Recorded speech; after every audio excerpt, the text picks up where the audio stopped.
you know, the things that have guided your life in terms of your diet now, and especially being a vegan, which I think a lot of people don't know about you. I want to talk to you about that, and also how a former president and this documentary was in part why you drastically changed your diet.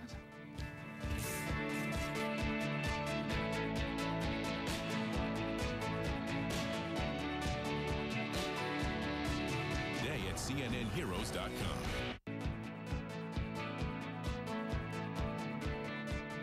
After getting the stents to open up that blocked artery in 2010, former President Clinton says he decided to make changes in his diet.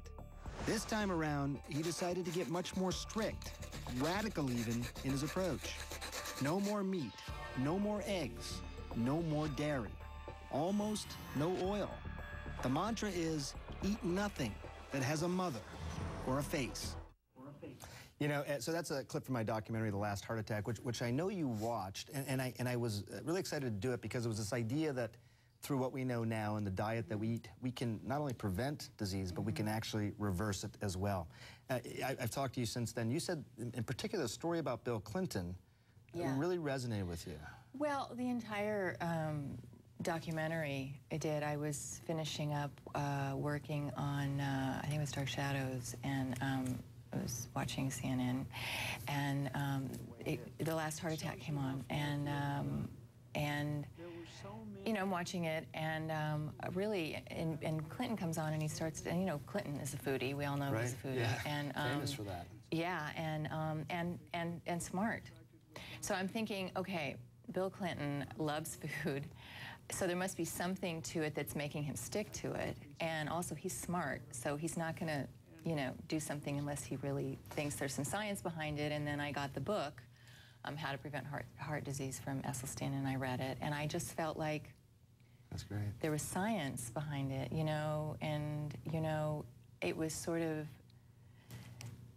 irrefutable. I mean, it was sort of like I couldn't not listen to it, and I think that, you know, my father died from cancer, and you know, the older you get, you know, there's a lot of disease around you, you know, and you see people struggling with chronic disease, you see people dying with terminal illnesses, and if, you know, if in any way, and you know, science is always changing, you know, I mean, but if in any way this is true, then you kind of have to listen to it. And it's within your own power, but it's not easy. I mean, when we had lunch, we had a vegan lunch, which was fantastic. But I think most people think vegan, they think there's just no way.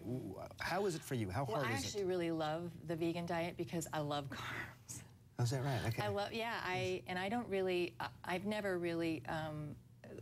I've never really loved animal protein. I mean, in terms of. Animal meat, I ate it because I thought it was good for me, you know, and I thought I needed to eat the protein and vegetables to stay lean. Really, it was all about vanity, really, honestly. And the older I've gotten, it, of course, is still about vanity, but it's really become more and more, primarily, it's switched a little bit, you know. The vanity's right under there, but I have to say that it's a close second with wanting to, you know, live long and. Has it made a difference? I mean, do you know that you're healthier now as a result of being a vegan? Do you get your blood work checked? Or? I actually, God, sounding like such an old fart now. I did get my blood work checked. I'm a doctor. I can ask these questions. I am an old fart. Yes, doctor. I had unusually high cholesterol. Is that right? For somebody who's ate well and exercised well and did all the right things, but it wasn't enough to sort of where I mean, maybe some doctors would have put me on medication, but I have a thing about medication, so I didn't. Right. So I go on this diet, and I'm curious now because of his claims. 2 months later, I check my cholesterol. It has gone down 83 points. Is that right? Wow. 83 points. I'm delighted to hear that. Yeah. You're gonna live forever. Stunning, right? That's really remarkable. Yeah, I was pretty excited. And I think I know the answer to this question. How's your family about the vegan diet? I mean, does David or your... David's been pretty good. David tries. That was like one step short of patting him on the head there. And he's actually trying even harder now.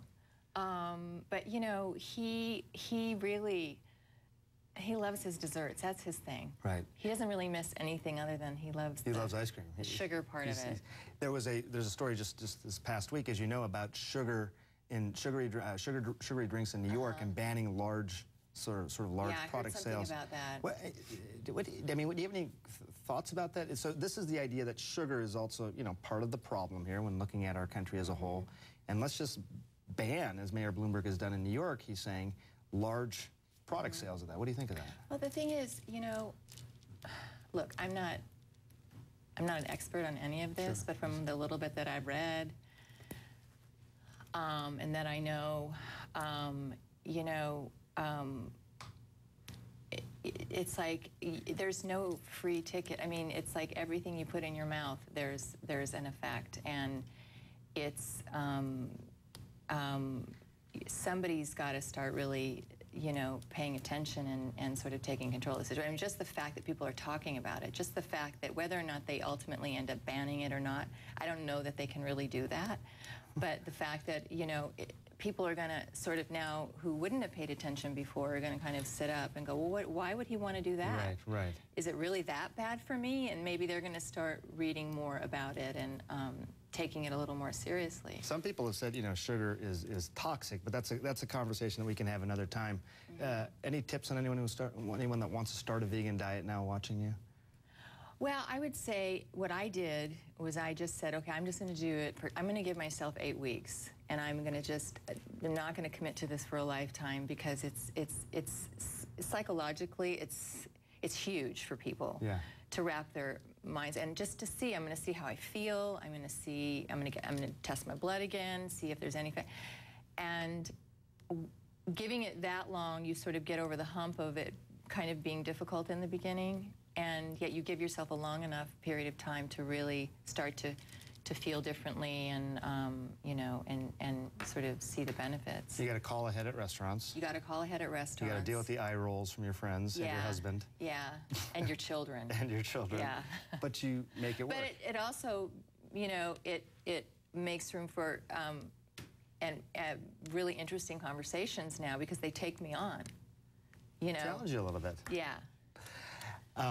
It's an absolute delight to sit down and talk to you. I love this. I love my job because I get to do things like this. It's the first time I've done this. Celebrity. And you don't do many TV interviews, so I really appreciate you sitting down with us. It's my pleasure. Thank you.